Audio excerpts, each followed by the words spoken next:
Tip number 4, ஆரி work பண்ணணும்னு எனக்கு ரொம்ப நாளாக ஆசை. பட் அந்த செயின் ஸ்டிச்சை நினச்சா தான் கொஞ்சம் பயமாக இருக்குது. எவ்வளோ ட்ரை பண்ணாலும் வரவே மாட்டேங்குதுன்னு நினைக்கிறீங்களா? ஸோ உங்களுக்காக தான் இந்த video. So basic chain stitch எப்படி பண்ணுறதுன்னு இந்த வீடியோவில் பார்க்கலாமா? இப்போது நீடில் கிளாத்துக்கு மேலே இன்சர்ட் பண்ணி கீழே கொண்டு வரீங்க. ஒன் டைம் ரொட்டேட் பண்ணி த்ரெட்டை மேலே எடுத்துக்கிறீங்க.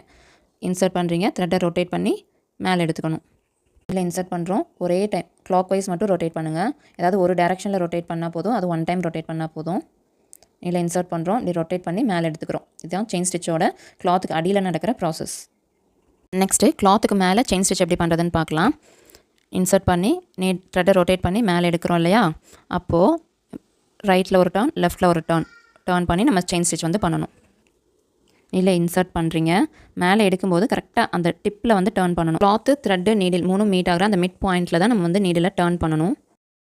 ரைட்டில் ஒரு டர்ன், லெஃப்ட்டில் ஒரு டர்ன்.